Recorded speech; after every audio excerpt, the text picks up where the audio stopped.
Hasina, resource person, Mr. Jasumuddin, librarian at St. Stephen's College, Udavur, all the faculty members, and all the distinguished participants who have joined with us from other institutions, and my dear students. Good morning and a warm welcome to the second session of the two-day national webinar organized by MES Kalladi College Library and IQAC. First of all, I appreciate your interest in exploring the opportunities in this COVID pandemic period by joining our online session. I'm so happy to see you all together here virtually connected. The last session was based on academic web search strategies, which was graced with positive feedbacks from the participants. The topic of discussion for today's webinar is Publication Misconducts and Academic Publishing Trends. Hope you all will enjoy today's session also. Now, let's get started. I invite Mr. Jasumuddin to present today's session on Publication Misconducts and Academic Publishing Trends. Good morning. Am I audible there? It's fine, right? Yes, you're audible, sir. Okay, today we are going to discuss about publication misconducts and academic publishing trends. Actually, at least it will take 2 hours to complete both these topics. Publication misconduct 1 hour, academic publishing trends 1 hour. 1 hour. So I am excusing it to the single session today. First of all, I would like to discuss with you about publication misconduct, and the most prominent publication misconduct is academic plagiarism. And the organizers told me that they already conducted some webinars on academic plagiarism. So I am not going to tell you in detail, in elaborate manner about academic plagiarism, but I would like to introduce a peripheral aspect of academic plagiarism, which might not discussed by other resource persons. That's citation-based plagiarism detection system. Normally, all resource persons will introduce you about text plagiarism detection softwares like Turnitin, Authenticate, Orkund, etc. But normally in plagiarism discussion sessions, this citation-based plagiarism detection software is not mentioned or not discussed.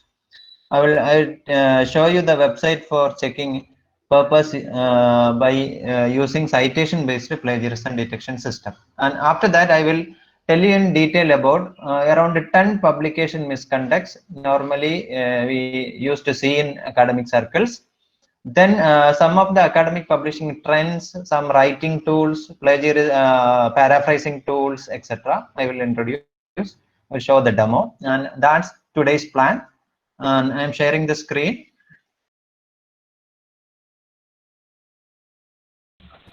See, there are 2 types of academic plagiarism detection softwares. One is text-based plagiarism detection system, and the another one is citation-based plagiarism detection system. In text-based plagiarism detection system, normally the software will match the submitted text with text available in web, academic databases, etc., and it will produce a similarity index. And that similarity index signifies the amount of copied material in your manuscript. The allowable percentage of similar text in your thesis in MG University is 25%. In Kerala is 10%. In Delhi University is 10%. And if you go to European universities, it is 5%. That means there is a drastic difference between the amount of material you can copy paste or the material which you can include as a similar text in your document. And why this drastic difference is it's because of the different policy decisions. See, actually, what is this similarity index? There is a confusion. There may be a confusion. Actually, this similarity index does not mean that you can plagiarize. The amount of material you can plagiarize is 0, but you can have similarity in the text or the written material in your thesis, manuscript, project report, dissertation, etc. And what is this similarity index? For example, if you write India is my country in your paper, the text plagiarism detection software will show it 100% similarity index, because India is my country is a sentence which appears many times in several places in the web. So the text plagiarism detection system will look for the similar text elsewhere in the web, and it will show the similarity index as 100%. Suppose you are writing a long solution in mathematics, 3 or 5 pages length, and if it is already a published solution, the software will show 100% similarity index. If you write some chemical formula, say for example in organic chemistry, suppose you want to write the long chemical formula, a macromolecule, say for example. If it is already a published or available formula in the web or any academic database or any paper, the text-based plagiarism detection system will show 100% similarity, and that is similarity. It is not copying. And what actually is the essence of academic plagiarism? If you write something, you have to either summarize or paraphrase, or you have to quote. That the three methods, three allowable methods in note-taking technique while you write papers: summarizing, paraphrasing, and quoting. And in summarizing and paraphrasing, you have to restate each and every sentence in your own words. Otherwise, it is counted as plagiarism. Even if it is single sentence, you have to rewrite or restate in your own words. That's the important thing you have to remember while you're writing your purpose. And you can have similarities. For example, India is my country. E is equal to mc square. Chemical formula, solutions, etc. That you can reproduce as such, so there will be any problem. But if you have to cite it from where you have taken it, and that's the difference between similarity and plagiarism. I think you have got the point. And normally our institutions use text-based plagiarism detection systems like Urkund, Turnitin, Authenticate, etc., etc. Suppose a thesis in Arabic, it is translated into Malayalam and it is submitted in Malayalam University as such. The content is as such translated into Malayalam and is submitted in Malayalam University or in MG University. They will check the thesis against with the plagiarism detection software, and it will show 0% similarity because it is a translated work. No, this software only looks for similarity.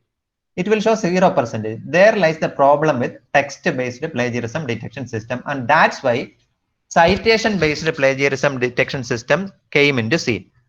And one example is citeplag.org, and it was developed by a doctoral researcher in some foreign university, and his name is, I think, KNAPP, and the first name I didn't remember. KNAPP, and he developed this citation-based plagiarism detection system.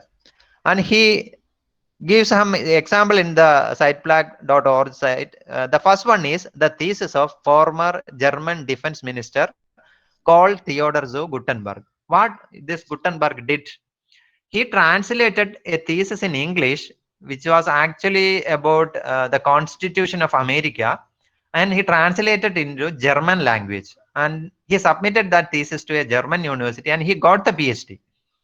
And in 2012, this KNAPP, the person who developed this software, checked the thesis of Karl Theodor zu Guttenberg, and he concluded that Karl Theodor zu Guttenberg actually translated that work and copied as such without changing even a single sentence, and submitted his thesis. And he was caught. Karl Theodor zu Guttenberg, the then defense minister of Germany, forced to resign from his position just because it was found out that his thesis was copied. See how this citation-based plagiarism detection system works. It looks for the similarities in the citations copied. That means when you are copying an academic paper, a thesis or something, normally there is a tendency to copy the citations also as such. And this software, the citeplag.org, checks against the similarities in the citation pattern, and it will generate a relationship between the citations copied, and a similarity index, just like a text-based plagiarism detection system, is produced. And in the case of Karl Theodor zu Guttenberg, the similarity index of the citations copied was very high. So on perusal, on further inspection, it was found that it is a translated thesis. So the university revoked his PhD, and Karl Theodor zu Guttenberg forced to resign. And if you have time, I would suggest, especially for the research scholars and the faculty members, please go through the other studies also, retracted studies, and almost all of these are from medical area. You can find the retracted means removal. When you submit an article to a high impact journal or a reputed journal, after 1 or 1.5 years it will get published. It's very difficult to publish in a high impact journal or a good journal or a journal of international repute or a journal indexed in Scopus or Web of Science. So after 1 or 2 year or 1.5 year, it will get published, and after that, the readers usually goes through the articles and they cite those articles if they are relevant to their domain. But if somebody notices any problems, any errors, any publication misconducts, they will notify, and it will become a what discussion in academic groups. And one of those group is called pub peer. PUPPER, PUPPER, public peer review. It's an acronym of public peer review. And in public peer review, if the readers happens to find any publication misconduct, they will start discussion in that. They will start a discussion thread.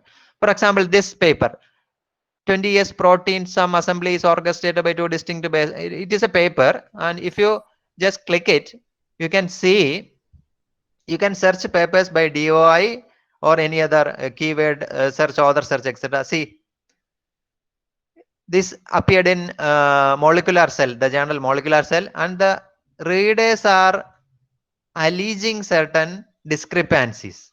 See, the figure is manipulated, etc., etc. So many comments are there. In this way, readers will start commenting about the publication misconducts or errors they notice in such papers, and this moderator of this paper will inform the editor of the journal, and the editor of that journal will ask clarification to the authors. If the authors fail to defend their position, the paper will be retracted. That means will be removed from the journal database. And this is a current trend in academic publishing. And if you follow PubPeer, PUBPEER, PubPeer, if you follow it for at least 1 year, you will identify almost all the publication misconducts and how these publication misconducts or the scientific misconducts happens. You will get a knowledge, and you can avoid those misconducts in your paper. So I would suggest take a free account in PubPeer and start looking at the comments first. And when you become an expert in commenting on academic topics, and if the papers are on your domain, you can also comment. There is an option, two options are there. You can create an account with your own name by revealing your identity. And suppose if you want to give somebody a pani, you can create a anonymous account in PubPeer. Suppose your colleague has done some publication misconduct or scientific misconduct and published a paper, and if you want to give some punishment or threat to him or her, you can create an anonymous account in PubPeer, and you can search that paper here and you can comment it. He has copied that image, he did data manipulation, he misleaded the conclusion, etc., etc. So in this way you can comment. Actually, this is what just like a cleansing mechanism of the what misconducts in the current academic scenario. Otherwise it would be difficult to find out the discrepancy or misconduct in a published article, because normally when you publish in a high impact journal, it is reviewed by at least 3 domain experts in that particular field, and those domain experts are highly what they are considered to be the doyens in that field. So after publication there is no way to notice or to point out errors in such purpose. And in this context, this platforms like PubPeer is very significant. So this is a publication trend, and we were talking about what called Theodor Gutenberg's thesis, right? I am coming back to that. So site plug, please note it down. Site plug, this is citation based plagiarism detection system. This is the current trend. Okay. Then coming into retraction, Papier is a platform where you can get information about publication misconduct. And one more thing, Retraction Watch. This is another platform from which you can see the details, or you can get access to the details of the retracted purpose from high impact journals. Each and every day, new articles or news about news retracted articles will be published by Retraction Watch. See, on COVID misinformation, then these are all details of retracted purpose. And why these papers are get retracted, it may be due to various reasons, and I am going to explain in detail about that reasons in a slide which I prepared, and I will show it to you. So follow this portal also, Retraction Watch. You can create an email alert somewhere here. There is an option for subscribe. Just go to the Retraction Watch site and look into the email alert. Create an option, just like yesterday we discussed about Google Scholar alert. So Retraction Watch, Papier. Okay. So citation based plagiarism detection system, it's over. Now other publication misconducts.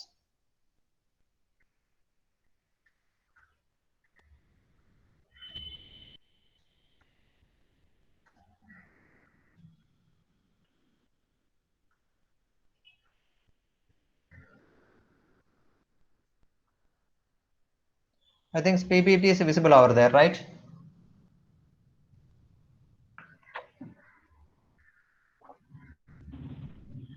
Okay. Yes. See, definition of publication misconduct or scientific misconduct can be used in a synonymous way. It's a continuum ranging from honest errors to outright fraud. It can be honest errors, unintended errors, or outright fraud. The research community must take a collective responsibility even for its deviance. So many deviants are there. Moving the whole research community in the right direction should reduce the number of serious cases. And it's taken from Lancet. And the simple definition for scientific misconduct is fabrication, falsification, or plagiarism in proposing, performing, or reviewing research, or in reporting research results. Fabrication. See, how much is the scientific misconduct or publication misconduct is prevalent? And there is a study by Daniel Fanelli in 2009, and he screened around 3,207 papers, and he did a meta-analysis and systematic review, and he found out that 2% of researchers admitted to misconduct. That means from that 3,207 papers, around 2% of researchers admitted to misconduct. That means they did misconduct while writing their papers and publishing their papers. This study only included the cases of fabrication or falsification and not plagiarism. Plagiarism is a major misconduct, and Fanelli didn't look into the cases of plagiarism in 3,207 papers. And other than that, he only looked into the matter of falsification and fabrication, and he concluded that 2% of those researchers who wrote this 3,207 papers did scientific misconduct.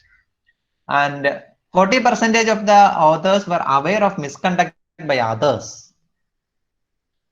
This is another revelation by one of the former journal editor. I think it's from Lancet journal, and he says he witnessed around 20 cases of publication misconduct in an year.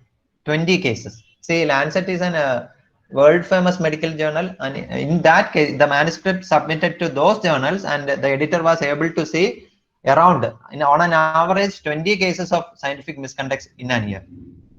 Then, and he says about a non-governmental organization, COPE, and after the establishment of COPE was formed to sensitize editors to recognize misconduct and oblige them to take action. So the introduction of COPE gradually reduced this misconduct. And what is this COPE? And the full form of COPE is Committee on Publication Ethics. It's a non-profit organization and whose mission is to define best practice in the ethics of scholarly publishing and to assist editors, publishers, etc. to achieve this aim. And I have given the link for COPE. So I would suggest to all the participants to visit the website of COPE and go through. It's like an e-learning module, self-paced e-learning module. You can see almost all the publication details of publication misconducts, examples. I just copied that from this from COPE website. And this is the aims and objectives of COPE. In short, what is the aim? It's to reduce, is to dismantle or to destroy the scientific misconduct, publication misconduct done by persons. Just a minute.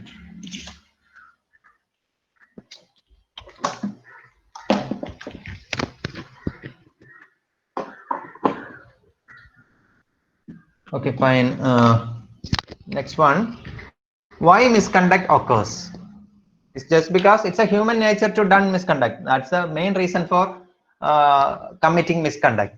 And this is by Wells and Farr thing. And they say human nature is flawed and the temptation to cheat, fabricate, falsify or plagiarize coupled with the degrees of arrogance and greed will indeed always remain with us. And that's the main reason for the prevalence of this scientific misconduct.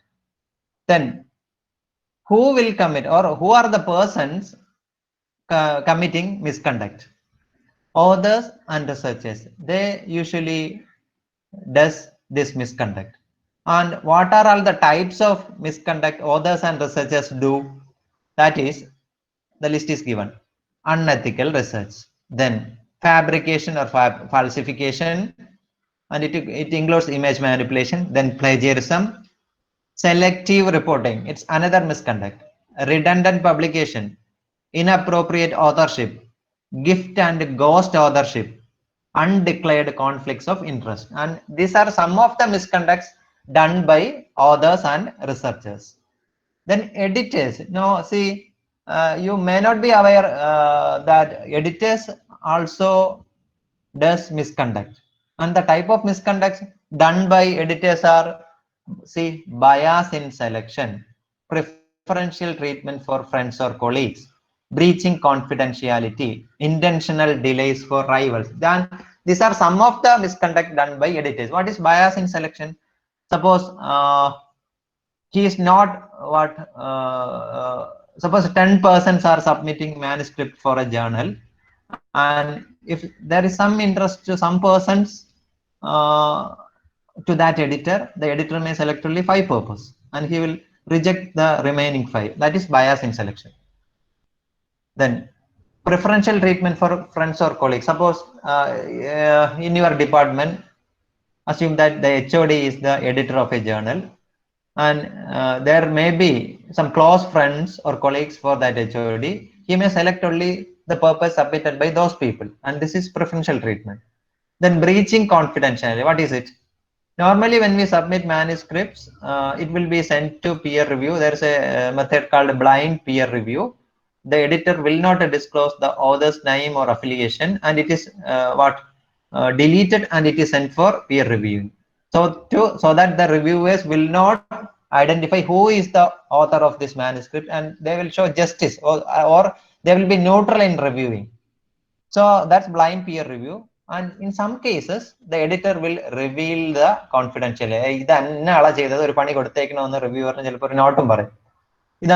Breaching confidentiality, and this is what is called breaching confidentiality. Then intentional delays for rival. And suppose a rival from another research institute or research lab is submitting a paper, the editor will intentionally delay that the editorial workflow process. And these are some of the misconduct done by editors. Reviewers also do the same misconduct. And one of the major misconduct done by reviewers is plagiarism. For say the domain experts are reviewing your paper, they can easily find the originality in your paper, and they are able to reproduce very in a speedy way the ideas you are conveying to the manuscript, and they may publish those results in a different way, so that you will get you will lose the what your the pain you taken to publish your paper. അവര് ഒരു പുതിയൊരു സാധനം കൊടുക്കുമ്പോൾ അവർ കാണാൻ പെട്ടെന്ന് തന്നെ അവരുടെ ലാബിൽ റീപ്രൊഡ്യൂസ് അവർ വേറെ രീതിയിൽ പബ്ലിഷ് ചെയ്തെടുക്കാൻ സാധ്യതയുണ്ട്. There are so many examples for that. Then conflicts of interest, breaching confidentiality, etc. are the same, which are done by the editors also. Reviewers also do the same. Publishers also do some of the misconducts, which I already mentioned. Then funders do misconduct. And there is an example which I found in the Facebook timeline, etc. I will show. Funders, what are the misconduct done by funders? They will suppress inconvenient results. They give fund, keeping in view that the result will be beneficial to their organization, their funding organization. Suppose the result will be in a different way, they will try to suppress those inconvenient results. Then delaying publication is another misconduct by funders. Then not giving others access to data. The data will not be given to the authors. Then they will attempt or force the authors to to show bias in the presentation of findings. Then by not disclosing their involvement properly. These are some of the misconduct done by funders. And I have prepared another PPT with all these examples. I think basically it's from medical field example, and the recent examples, I think it will be easy to comprehend the details of this example. The first one, unethical research, and it is a publication or scientific misconduct. And I took an example which appeared in Guardian paper, and it says about a superstar doctor, and his name is Paolo Macchiarini. I think it's Italian or Swedish something. See, what he did is, and he's known as a superstar doctor. Why? Synthetic trachea transplant was his domain. He was an expert in synthetic trachea transplant. So patients suffering from cancer, tumor, or something, they have to remove the trachea. So this doctor developed a synthetic trachea, and he transplanted it to the patient, and he advertised that all the patients were good now, they are well, wonderful, etc., etc. But actually, after investigation, it was found that 6 of the 8 patients who have received his synthetic trachea transplant have since died. The surgery was successful, but the patient died. And this was the same thing happened in the case of this doctor, and he continued with the research. And that is a classic example of unethical research. And this is the link to the report of that unethical research. So please go through the newspaper article later. Today also the organizers will send you the PPT, I think so. I have already mailed to them. Then falsification or fabrication. And this is one important example. See, Cell Biology is one of the prominent journals in biological sciences, one of the high impact journals. And on perusal or investigation, it was found that around 1% of the images submitted to Cell Biology is inappropriately altered. We know Photoshop. Photoshop alter cheyan, just like the authors will alter using softwares the images they get while doing experiment. For example, microscope when they use microscope to image proteins or something else or anything related to biological science, they will not get the intended microscopic image, so they will start altering the image. Okay, and this is falsification, fabrication. And this is one recent example of a researcher who did alteration in the images, and he was caught and he was hit with a 10-year ban on federal US funding. And the news appeared in Retraction Watch. I already mentioned about Retraction Watch, and the news article appeared in August 10, 2020. And he was a researcher from Wayne State University in USA, and he lost his PhD. See, he lost his PhD and he agreed a 10-year ban on any federally funded research after being found guilty of misconduct. And this is the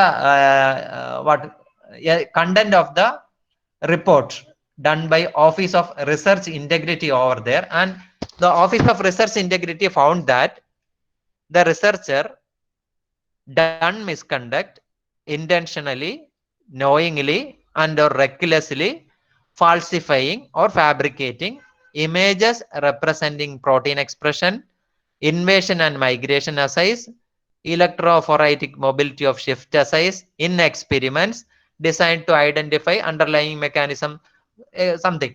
So in biological science, he didn't get the intended images or result. So he purposefully and intentionally started fabricating the images, and he was caught later.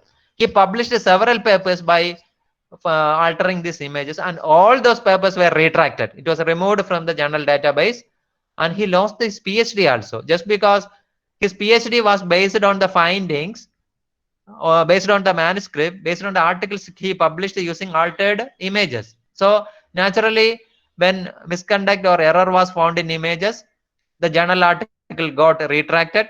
So naturally, the papers were from his PhD studies. So it was fake, fabricated. So the results are what, invalid. So the PhD is also invalid. So he lost his PhD. And this is one of the classic example. One of the longest we have seen shows a staggering amount of bad faith with individual episodes of fabrication approaching to triple digits, means more than 100. And this is the most prominent case of misconduct in 2020. We witnessed in 2020. And these are other two examples. These are from India. See the purpose. 33 purpose listed on paper for image duplication. And if you go through this newspaper article, and if you identify who did this image alteration or fabrication, you will get surprised. It's professors from Indian Institute of Science or Indian Institute of Technology or other premier scientific institute, the so-called premier institutes in India. And that's a surprise in this newspaper. See, another example. 120 papers from India retracted for image duplication. And this duplication also done by domain expert and the doyens we consider as what, police in respective fields. So this is common in academic field. That's the one thing I have to convey with you. See, another publication misconduct is misrepresentation of data. There is chance authors or researchers often do the misrepresentation of data, and this is a newspaper or a news article appeared about the misrepresentation of data, and this data misrepresentation severely hurt COVID-19 efforts to find a drug. And this was alleged by Eric J. Topol, and he is the MD of Scripps Research Translational Institute, which is a premier institution or the last word in medical field. And he alleges that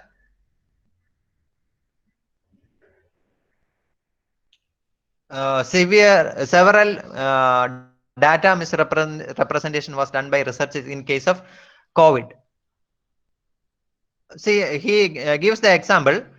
These were the potential candidates, drug candidates against COVID-19. What, convalescent plasma, then hydrochloroquine, remdesivir, etc., etc.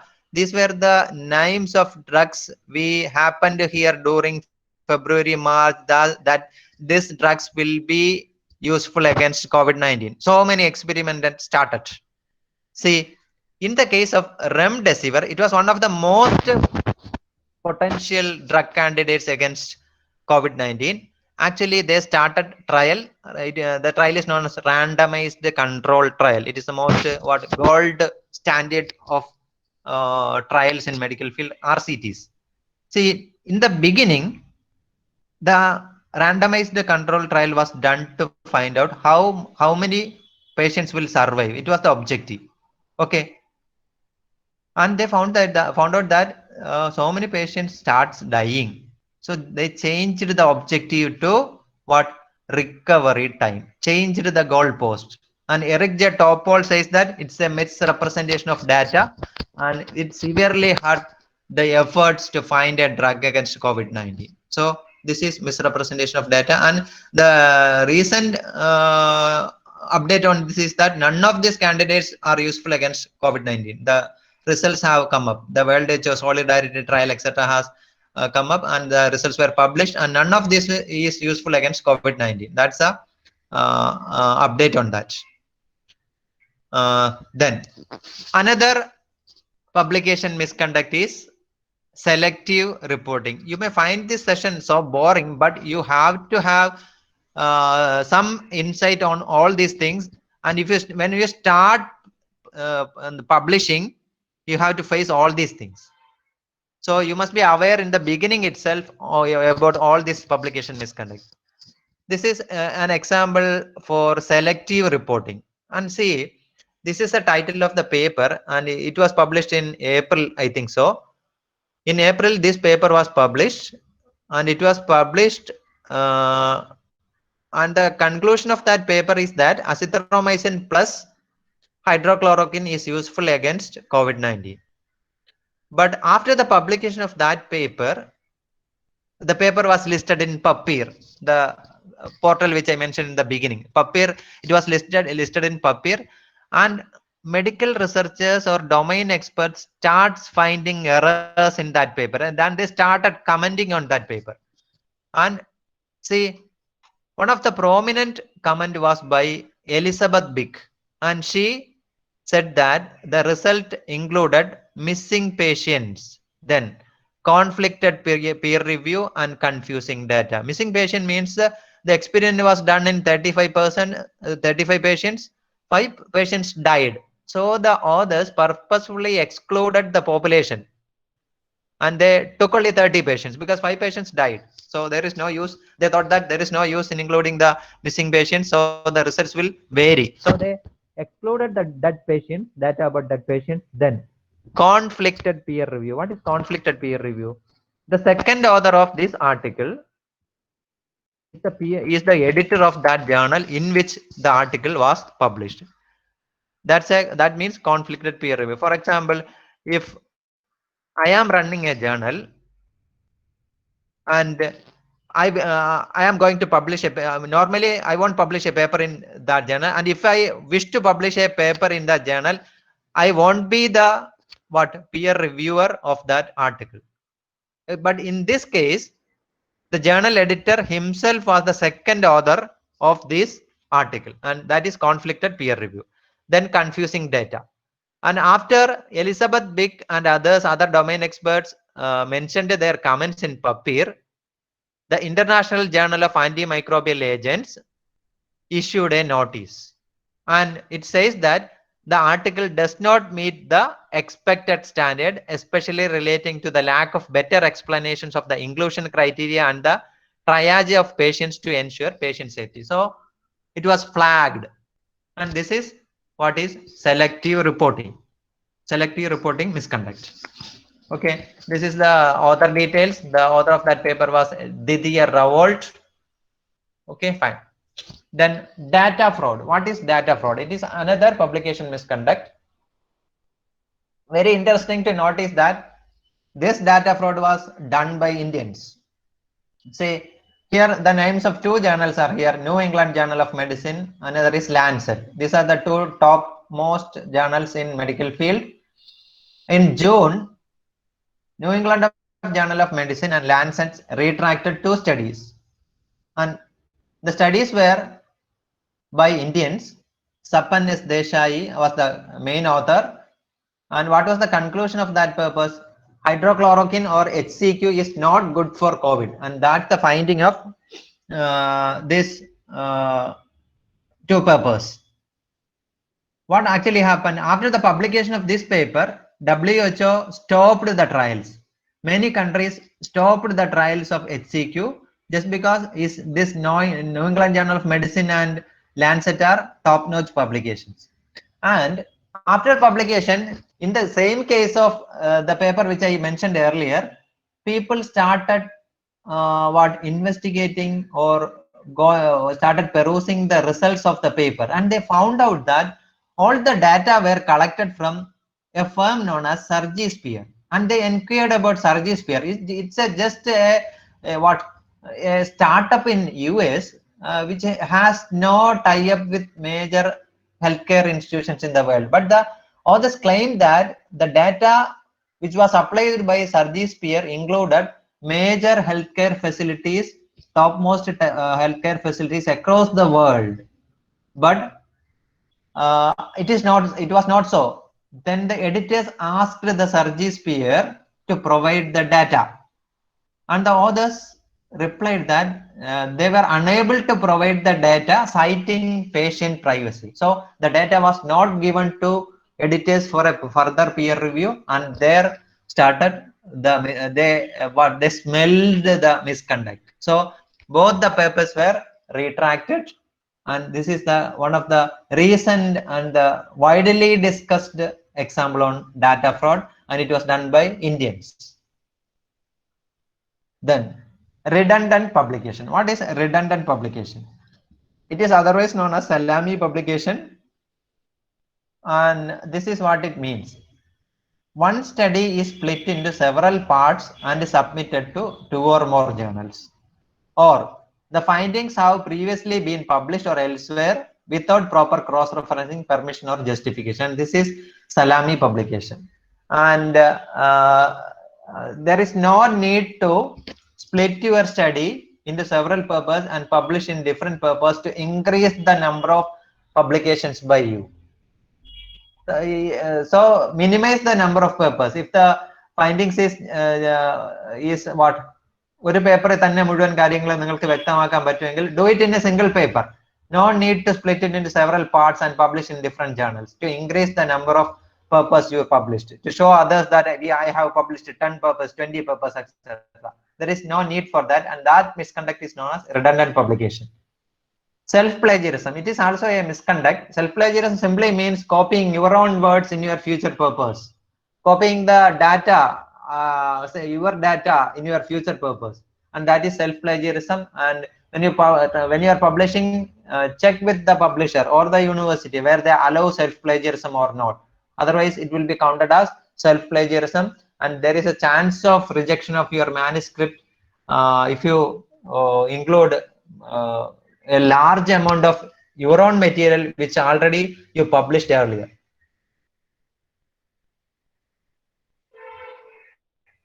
Duplicate submission means it refers to the practice of submitting the same study to 2 journals at a time, and this is duplicate submission. So it is not advisable to submit manuscript to 2 journals at a time. Wait for the first one to either publish or reject, and then start publishing the next journal. It is not advisable to publish at the same time or submit at the same time to 2 journals, and this is known as duplicate submission. Overlapping publication is somewhat same as this salami publication, what splitting the purpose into several ones and publishing it in many outlets, publishing outlets. This is overlapping publication. And this one is fake peer review. This is also a scientific misconduct. And what is fake peer review? And this is an example which happened in Trivandrum, no? CSIR Institute Trivandrum. What actually happened is there was a postdoctoral researcher, and that postdoctoral researcher published 3 papers. Normally, when you submit a manuscript, the editor will ask for the details, email address and contact number of 3 domain experts in that field. Normally, the manuscript submitting person will give the names of persons which are familiar to him or those who are familiar with his research, etc. But in this case, that postdoctoral researcher did a misconduct. He created 3 fake emails with the names of 3 domain experts. That means the user ID and password rest with the manuscript submitter.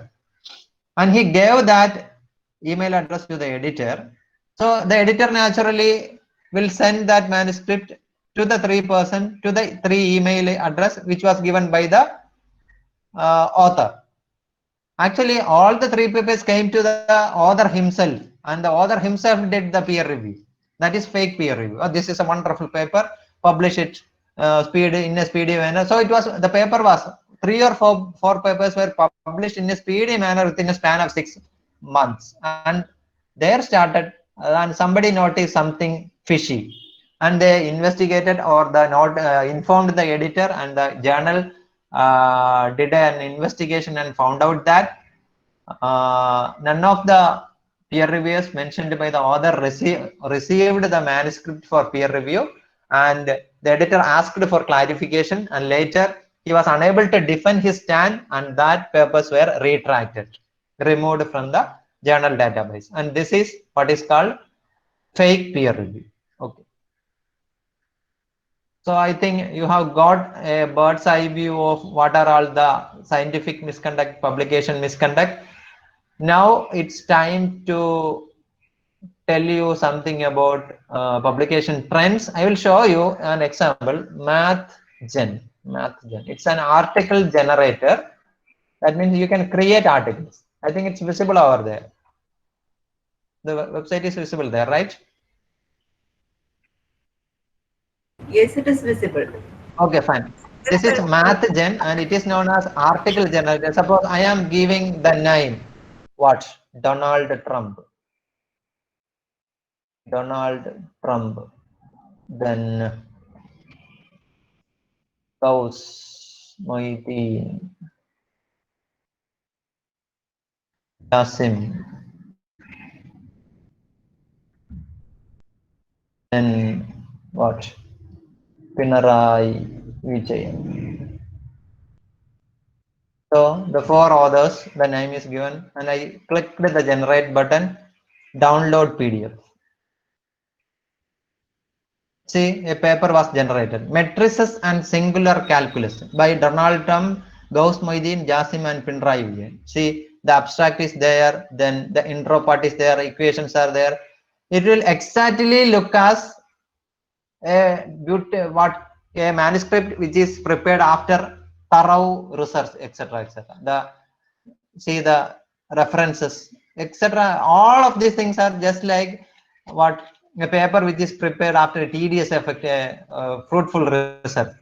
And my question is, if I send this paper to a journal, whether they will publish or not. And you may tell that it will not be published, but see an example here. In 2016, myself and my colleague created a fake manuscript, and we submitted that manuscript to a journal, and it was published. And that journals are known as predatory journals. Predatory. In the beginning, I'll show the example. SciGen. I showed the example of MathGen, but we created an article using SciGen, papers of computer science. And this was the name of the paper. See, real-time interoperable, interposable communication of web services. And the authors are Shashi Palarivattam and Kayangalam Kochunni. And it's a fake manuscript. And I created a fake email. See, Shashi Palarivattam 17@gmail.com. And respected sir, we wish to publish our research paper in International Journal of Management, IT Engineering. The paper is attached here with. Kindly accept the paper. Shashi, Systems Engineer, Advanced Grid Computing Center, Kochi. So they are asking for advance payment. See, quick publishing process. I asked the editor, the payment will be done within 2 days. Kindly let me know when the publication date. And the editor, Vayan Suryas, and he says, kindly, thanks to your inquiry, your paper will be published on March 1st, 2016. If you complete the publication fee before 29th February. Within 2 days, the paper was published. And this is known as predatory publishing, and this is a publication recent publishing trend, and this is known as academic racketeering. These predatory journals attract authors through aggressive marketing and spam emails, promising quick review and open access publication for a price. And the main victims are institutions and researchers in low and middle income countries, and the time has come to act rather than simply to decry them. Now, the UGC has come up with a journal list, and now it is known as UGC Care List. I will show the web page. Earlier it was UGC list of approved journals. In 2017, it was published UGC list of approved journals. See UGC list of approved journals. And after the publication of UGC list of approved journals, a newspaper article came, predatory journals in UGC approved list. I think it appeared in Hindu newspaper. See this one. UGC removes 4,305 journals from whitelist.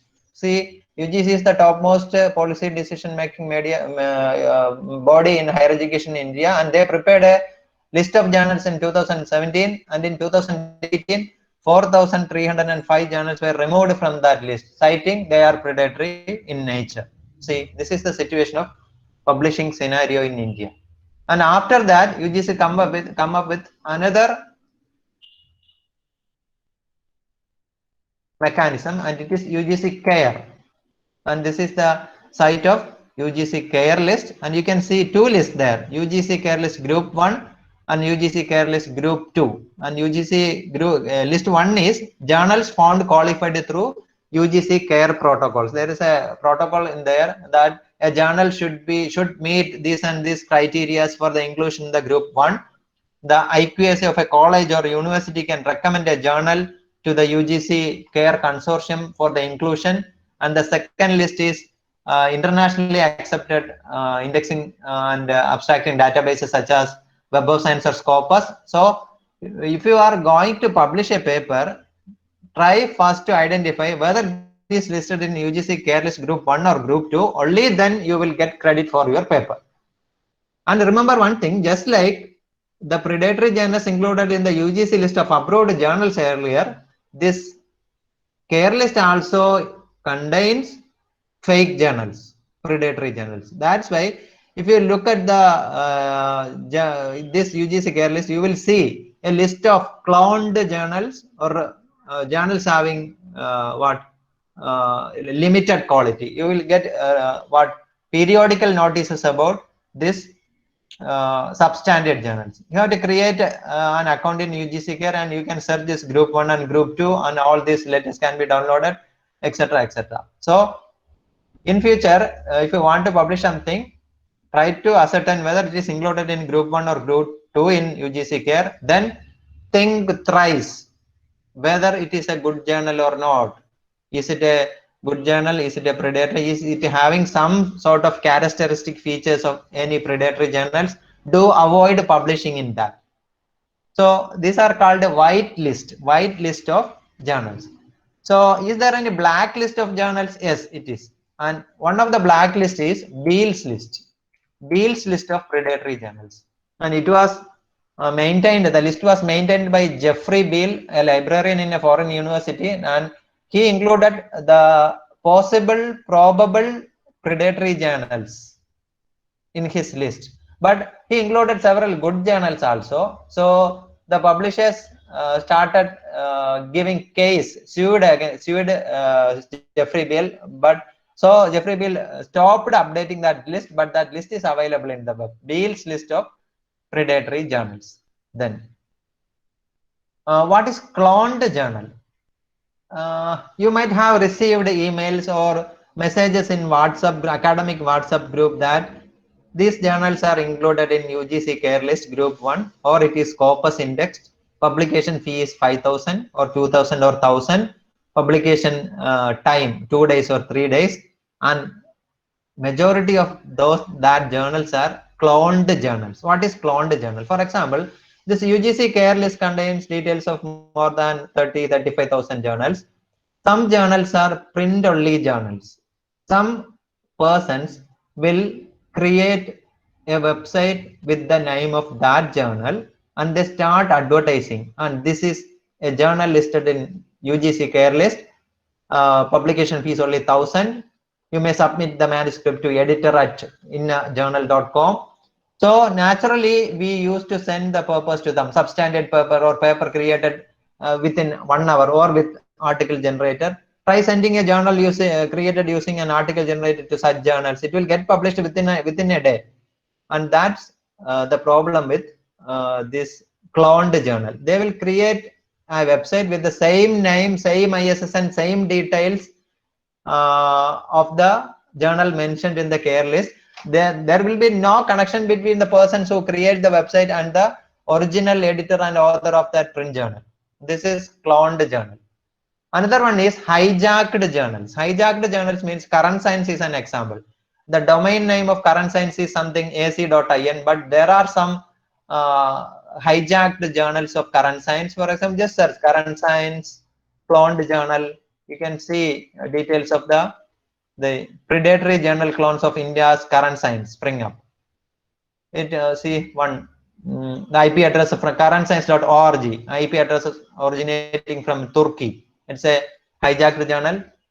So be aware when you start publishing. First, look at the white list, UGC care of list, UGC care list or Web of Science or Scopus, and identify whether the journal you are going to submit is included in that white list.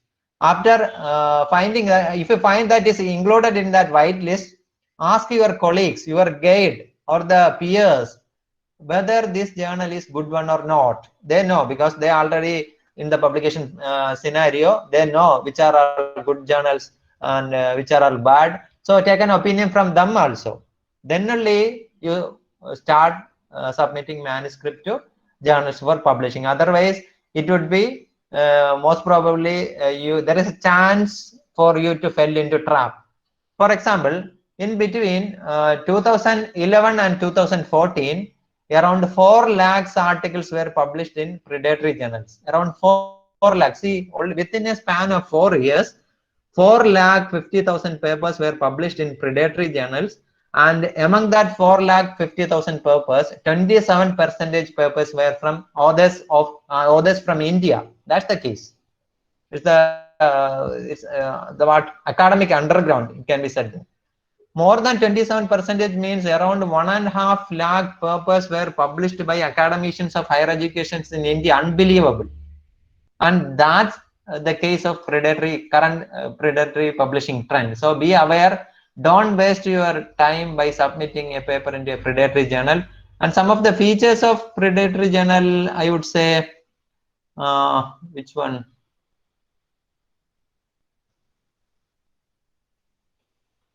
There will be no sufficient contact information. That is the first thing. If you go to the contact us page, it will be shown only as editor@thatjournal.com. Something like that. There will be no names of the editors, no name of the peer reviewers. It is just editor@thatsite.com. Then clubbing of subject. For example, International Journal of Business, Humanities and Social Science. See, all disciplines are clubbed together. And if you so they use such clubbed names just because authors from all domains can submit to that journal, and there is a chance of submitting journal articles from all subject domains. That's why they use clubbed names for titles for the journal. International Journal of Computer Science, Agriculture and Space Technology. See, in this way they use clubbed titles. These are some of the recent publication trends. Then now I will tell you about some article writing tools. How to have efficient writing. And the one software I would suggest is Grammarly. Grammarly is a paid software. A free version is also there. The paid version is around 12,000 per year. I have a paid version with me. It's very nice. See, almost all the errors in our writing will be identified by this Grammarly software, and it will give suggestions. Suppose you are writing the sun rise in the east, it will say this is not rise, you should write it as rises. Oh, the sun rises in the, or something. Normal errors will be notified. Sentence, if you write with erroneous sentence structures, Grammarly will notify you. This is not as per grammatical rules. Please rechange it to this. It will suggest also the right form will be this. So please do like this. It will show suggestions. So if you are 50% okay with your writing, 50% expert in your writing, Grammarly will help you to increase or correct your errors up to 80-85%.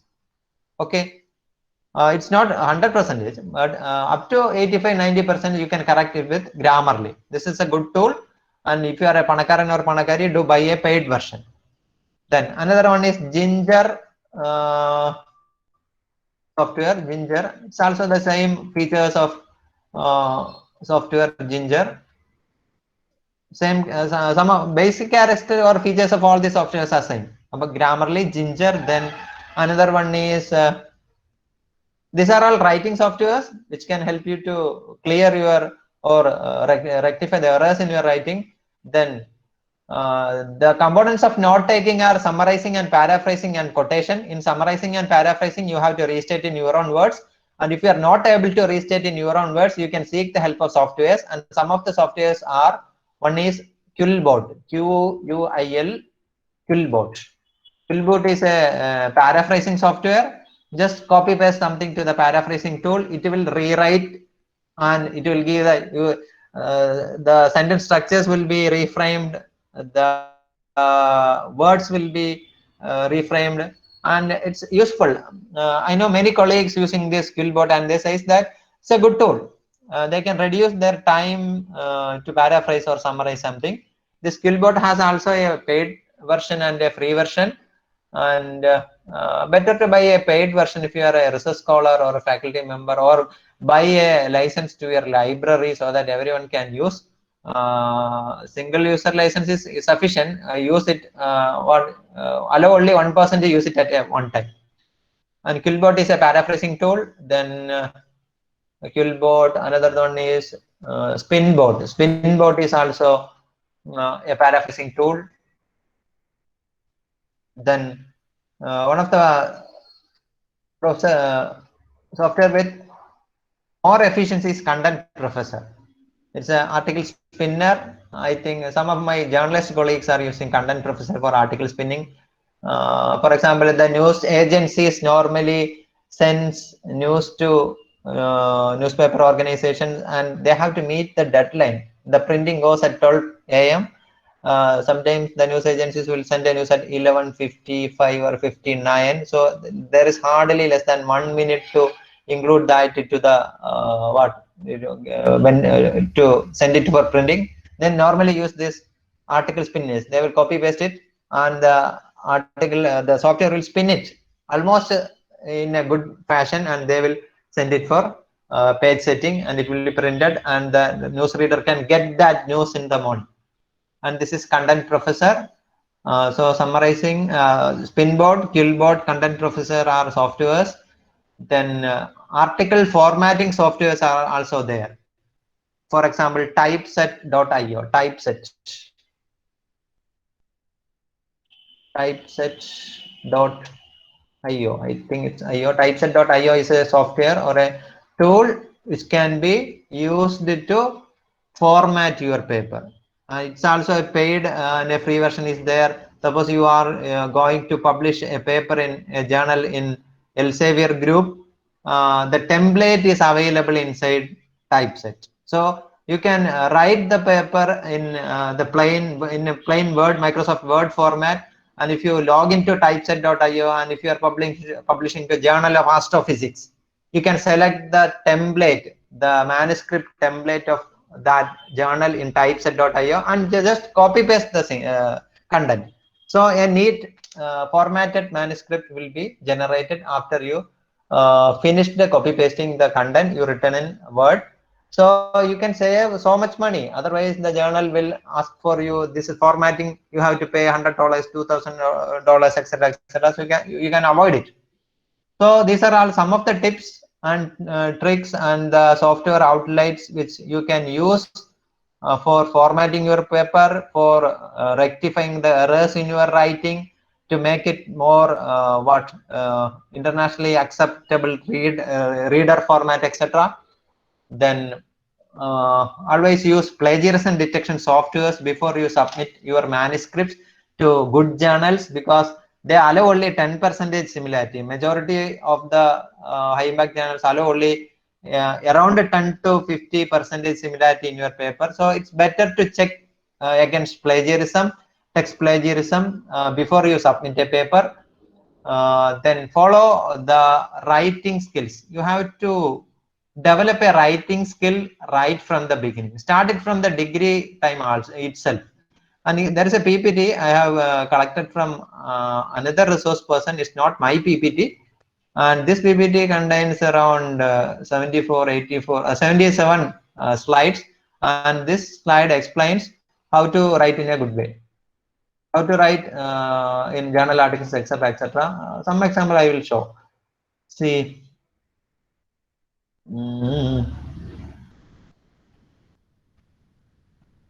wait payment or single slide is there.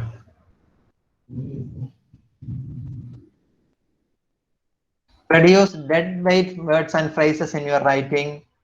Then learn how to edit. Then follow subject verb object pattern while writing. Use strong verbs and avoid turning verbs into nouns. Eliminate negatives. Use parallel construction, etc. are the things you have to follow while you write. Example, see, normally we would write in your paper, I would like to assert that the author should be considered to be a buffoon. This is a long sentence. This can be said in this way also, the author is a buffoon. See, this is writing, this editing and fine-tuning the things you are writing. So many examples are there. I will send this PPT also. These are all known as dead weight phrases. Avoid in your writing. Then funky phrase. All three of the, just need the three. Few in number. You can use the word fewer. Give rise to. It's cause. In all cases, always. In a position to can. So these are all some of the examples you have to follow or you have to remember while you write your purpose. So this is what I have to say about this publication and research misconducts. I think you have got some points, so you can ask any doubts. I will give clarifications if I know it. Otherwise, I will refer it and let you know. So continue the discussion in the WhatsApp group which we created yesterday. So I am winding up. I think it's more than 1 hour. So you can ask questions. Good morning, sir. It was an excellent presentation. Okay, fine. Sir, I have a doubt regarding, is there any plagiarism software available for free of cost? That means just a minute. paid versions are available. 1 minute. Actually, ഒരു second. 1 minute. It's okay. It's okay. ഞാൻ ചോദ്യത്തിന് answer പറയാം. Free plagiarism detection softwares available ആണ്. ഞാൻ 1-2 പേര് ഞാനിപ്പോ chat ബോക്സിൽ ചെയ്തിട്ടിട്ടുണ്ടായിരുന്നു. Actually, my advice is better not to use free plagiarism detection software just because there is a chance that your paper may be retained in the database of those softwares. So in future, when you revise your manuscript and try submitting in another plagiarism detection software, there may be a chance, there is a chance that your similarity index will be high. And another thing is the persons who runs this free plagiarism detection softwares may copy your paper and they may sell that paper in market. And there is another dark side of academic.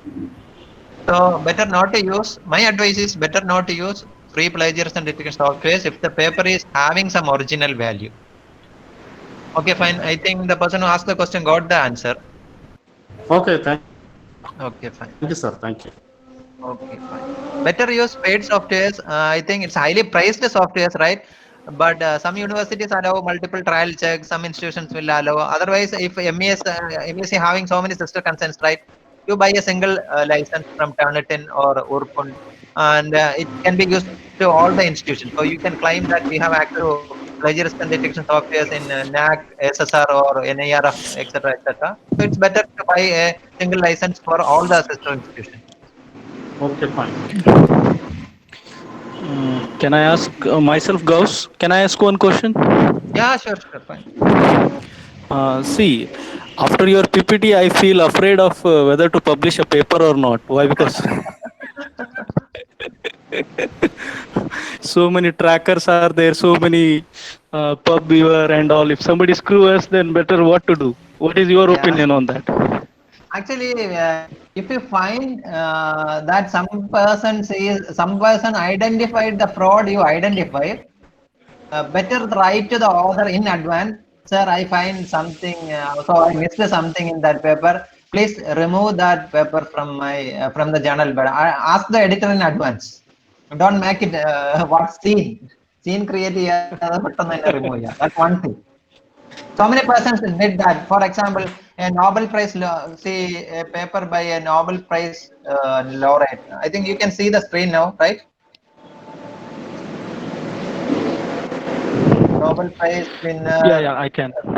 retracted paper, and this is the person who got this person, and she got Nobel Prize in what chemistry in 2009 or something, and she retracted the paper, and she smelled the problem that some persons started perusing her paper and they identify the faults in her paper. She wrote to the editor and retracted it. So that's the way. Remove that paper as early as possible. And if you have already a paper which you committed misconduct, the same way, write to the editor, remove it. Okay. Yeah, that's true. Okay, thank you, Jasim. Okay, fine. Okay, thanks.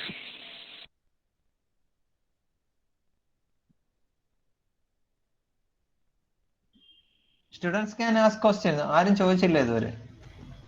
നിങ്ങൾക്ക് വേണ്ടിയാണ് class എടുത്തത് actually. So in our PhD days or our coursework time or in our PG days, there was no person to tell us about all these misconducts. That's the problem. If you peruse our purpose or papers published by me or my colleagues, you can see so many publication misconduct. That time we thought that publishing is the the prime objective, and no one will look to the errors we are committing. Just because everyone was doing misconduct, that's why it was not a problem that time. But it's not the case now. Everyone is alert of publication misconduct. The debates and discussions on publication misconduct start mushrooming in our academic circles. Our academic circle is slowly regaining the quality rather than quantity. So it's the right time you to follow good writing or academic practices. Otherwise you will be caught in future. For example, in the case of the education minister of Germany, she submitted her thesis in 1918, and after 30 years in 2012 she was caught of plagiarizing around 60 passages in her thesis after 30 years, and she was forced to resign in 2013. So the problem will be detected, identified by the future generation, the future readers, etc. So try not to commit even a millimeter of academic misconduct in your future. Faculty members, students are expected to do their own research. They are expected to provide something original, to add something new to the universe of knowledge. That's the case. So be conscious to your mind, show justice to your conscience, and be ethically fine with your right. Kartika choichirikkunna, please tell about Scopus. It's not Scopus, it's Scopus, no? Scopus is an indexing, abstracting, bibliographic database, and in Scopus, Kartika, are you seeing the screen? Scopus. And this is the home page of Scopus. And in Scopus, you can see a list of journals, high impact good journals in almost all disciplines. And you can select good journals for publishing. This is the first advantage or usability of Scopus. And it's a subscribed database, no? It's more than high priced software, but you can have the Scopus preview if you create a free account. You can get the list of journals, then some other details, etc., in Scopus preview. In universities or higher education institute, they subscribe to Scopus, so that you can get more details, H index, then research productivity of a university, of an author, etc. That's what advanced bibliometrics. But for a normal researcher, you just need a free account in Scopus and look the journal. If you are a chemistry researcher, you can get the details of the good journals in chemistry by signing in with the free account and look in the Scopus preview. So this is what bibliographic database, abstracting and indexing database.